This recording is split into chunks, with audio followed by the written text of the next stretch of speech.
Assalamualaikum warahmatullahi wabarakatuh. My name is Hoirun Nisa. You can call me Miss Nisa as the English teacher of SMA Islam An-Nizam. How are you going today? I hope you all healthy and in Allah's protection. So, without further ado, let's get to the lesson. Hello dears, meeting me again with Miss Nisa, the English teacher of SMA Islam An-Nizam. Today we are going to talk and learn about future tense and the subchapters about it. Jadi kita akan bahas tentang future tense dan cabang-cabang dari future tense ini sendiri. So today we are going to talk about simple future tense and past future tense firstly. Jadi kita akan bahas dulu yang simple future tense dan past future tense dulu. Lalu minggu depan baru kita lanjutkan ke future tense yang lain. Nah, yang pertama, simple future tense. The simple future tense is used to show an action that is promised or thought to occur in the future. Nah, jadi singkatnya ini adalah simple future tense ini sepertinya Miss rasa tanpa Miss kasih tahu kalian sudah tahu apa artinya. Kalau future tense ini adalah untuk menunjukkan sebuah aksi yang akan dianggap akan terjadi di masa depan. Nah, yang akan terjadi di masa depan, patternnya sendiri ada subject plus will, yang positif ya, subject plus will or show plus verb one plus object complement. Nah, kalian harus ingat satu hal, kalau setiap modals, nah, seperti yang kita tahu, yang namanya tensesnya future harus pakai modal. Nah, modalnya itu bisa will, show, dan biasanya memang yang digunakan adalah will, show. Nah, setiap modals tidak bisa diikuti verb lain kecuali verb one. Nah, itu kuncinya. Dia mau modalsnya dalam bentuk past atau present, harus tetap diikuti oleh verb one. Lalu yang negatifnya tinggal ditambahin not setelah modals. Lalu kalau yang interrogatifnya modalsnya di depan lalu diikuti subject dan verb one. Oke? Next. Nah, the simple future itself is used. Jadi ada beberapa penggunaan dari simple future tense itu sendiri, lebih kepada meaning dari simple future tense itu. Nah, yang pertama itu adalah to predict a future event, untuk memprediksikan kejadian di masa depan. Misalnya, it will rain tomorrow. Nah, di sini adalah memprediksikan. Bukan, tidak ada kepastian untuk terjadi, benar-benar terjadi hujan besok, tapi ini untuk memprediksi akan terjadinya hujan besok. Nah, next, dia bisa juga si simple future tense ini with I or we to express a spontaneous decision. Nah, jadi dengan menggunakan subjek I atau we, simple future ini untuk mengekspresikan sebuah keputusan spontan. Nah, misalnya, I'll pay for the tickets by credit card. Nah, jadi aku akan membayar tiketnya dengan menggunakan kartu kredit. Berarti ini adalah sebuah keputusan yang spontan, tiba-tiba. Jadi, bisa menggunakan simple future sendiri. Nah, selanjutnya, simple future tense ini bisa to express willingness. Willingness itu adalah sebuah kemauan, ya kan? Nah, misalnya contohnya, I'll do the washing up, atau he'll carry your bag for you. Nah, ini adalah sebuah keinginan atau kemauan. Nah, dia akan membawakan tasmu untukmu. Selain untuk menunjukkan kemauan atau keinginan dari si subjek dengan menggunakan simple future tense ini, bisa juga dalam negative form, dalam bentuk negatif untuk mengekspresikan ketidakmauan, kebalikan dari yang di atas tadi. Misalnya, the baby won't eat his soup. Bayi itu tidak mau memakan supnya. Want itu adalah singkatan dari will not, ya. Atau I won't leave until I've seen the manager. Aku tidak akan pergi sampai aku melihat manajernya. I won't ini adalah singkatan dari I will not. Oke, jadi ini untuk mengekspresikan ketidakingginan atau ketidakmauan. Nah, lanjut. Ternyata simple future tense ini sendiri with I in the interrogative form, dengan menggunakan I di dalam interrogatif, bentuk interrogatif dengan menggunakan modal show. Jadi, ini berfungsi untuk membuat tawaran, to make an offer. Nah, contoh kalimatnya, shall I open the window? Nah, Ini untuk menunjukkan tawaran bagaimana kalau aku membukakan jendelanya, kira-kira begitu.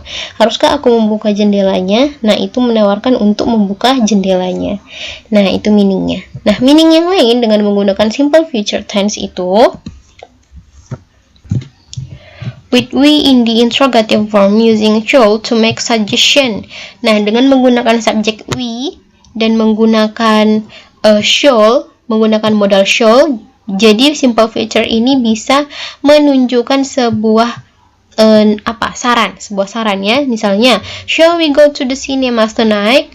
Haruskah kita pergi ke cinema tonight? Atau bagaimana kalau kita pergi ke bioskop malam ini? Nah, begitu kira-kira. Nah, untuk catatan sendiri, sebenarnya kalau dalam simple future tense itu, dia untuk subjek I dan we itu biasanya menggunakan shall, sisanya lalu menggunakan will. Itu biasanya. Memang tidak selalu, tapi biasanya. I dan we itu menggunakan shall, dan yang sisa dari subjeknya itu menggunakan will. Nah, begitu. Lalu, next, with I in the interrogative form using shall to ask for advice or instruction. Jadi menggunakan subjek I dengan modal shall untuk menanyakan sebuah nasihat atau petunjuk. Misalnya, what shall I tell the boss about the money? Apa yang harus aku katakan kepada bos tentang uang itu atau uang ini? Nah, ini menanyakan sebuah nasihat atau instruksi atau arahan, saran. Nah, selanjutnya, with you, subjek dengan menggunakan subjek you untuk memberikan perintah, ya kan? Nah, contohnya, you will do exactly as I say. Kamu akan lakukan tepatnya seperti yang aku bilang. Nah, memberikan sebuah perintah. Yang terakhir, dengan menggunakan subjek you di dalam bentuk interrogatif atau pertanyaan. Jadi ini gunanya untuk memberikan undangan. Nah, contohnya, will you come to the dance with me? Maukah kamu menari denganku? Atau will you marry me? Sebuah invitation ya kan, mengundang. Nah, will you marry me? Akankah kamu menikahiku? Maukah kamu menikahiku? Nah, begitu kira-kira. Nah, untuk begitu banyak meaning dari simple future tense ini tadi sendiri, kalian bisa melihat meaningnya dari arti dari kalimat itu sendiri. Oke, itu lebih cepatnya. Next, the simple future is used note. Di sini ada note. Sudah Miss bilang tadi sebelumnya tentang subject I and we yang menggunakan shall, ya kan? In modern English, will is preferred to shall. Shall is mainly used with I and we to make an offer or suggestion or to ask for advice. With the other persons, you, he, she, they, shall is only used in literary or poetic situations. Example, with rings on her fingers and bells on her toes, she shall have music wherever she goes. Nah, jadi inti dari sini adalah begini. Shall itu di dalam bahasa Inggris modern, shall itu lebih digunakan kepada subjek I dan we. Nah, untuk memberikan sebuah saran, tawaran, atau menanyakan nasihat seperti contoh-contoh yang kita bahas tadi sebelumnya.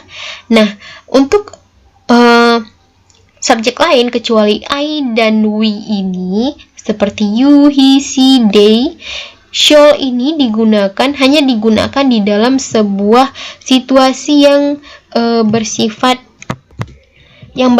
puitis. Misalnya, dalam contoh ini, dalam bahasa Inggris atau sastra Inggris yang bersifat puitis, nah, disitulah baru si shall ini digunakan oleh subjek you, he, she, dan they ini. Nah, seperti contohnya, dengan cincin di jarinya dan bel di pergelangan kakinya, dia seharusnya membawa musik kemanapun dia pergi. Nah, ini seperti kalimat yang bersifat puitis. Nah, itu di dalam bahasa Inggris modern biasanya. Oke? Okay, the next we will continue to the past future tense. Jadi tadi yang present future tense sudah sangat gampang, sudah tahu. Pokoknya intinya adalah membicarakan masa depan, ya kan, yang akan terjadi. Nah, kalau yang past future tense sendiri adalah digunakan to show an action in the future from the past perspective. Jadi untuk menunjukkan sesuatu yang akan dilakukan di masa depan, tapi perspektifnya itu di masa lalu. Nah, bayangkan kalian berbicara nih sekarang. Saat ini kalian berbicara, tapi berbicaranya itu membicarakan masa lampau. Nah, ketika kalian membicarakan masa lampau, kalian mengatakan sebuah pernyataan yang pada masa lampau itu seharusnya akan terjadi, tapi tidak terjadi. Nah, itu inti dari past future tense ini. Nah, patternnya sendiri, tinggal kita ubahlah si model tadi menjadi bentuk past. Will jadi would, should jadi should. Nah, untuk yang lainnya tetap sama. Oke, tetap menggunakan verb one. Nah, ada 3 fungsi dari past future tense itu sendiri. Yang pertama itu untuk menyatakan suatu aktivitas yang akan dilakukan di masa lampau, tapi rencananya itu gagal. Nah, contoh kalimatnya, I will join the examination last week. Aku akan mengikuti ujian minggu lalu. Berarti, pada saat dia membicarakan ini, dia tidak jadi mengikuti ujian minggu lalu. Nah, ya kan? Next. Inti dari past future tense ini juga bisa menyatakan suatu aksi yang akan dilakukan secara sukarela. Nah, misalnya, I trusted you would do everything that I want. Nah, untuk menunjukkan suatu aksi yang dilakukan secara sukarela. Aku percaya kamu akan melakukan apa saja yang aku inginkan. Nah, ini adalah makna lain dari penggunaan si would tadi, ya kan? Nah, lanjut. Yang terakhir, past future tense ini bisa juga digunakan untuk membuat janji.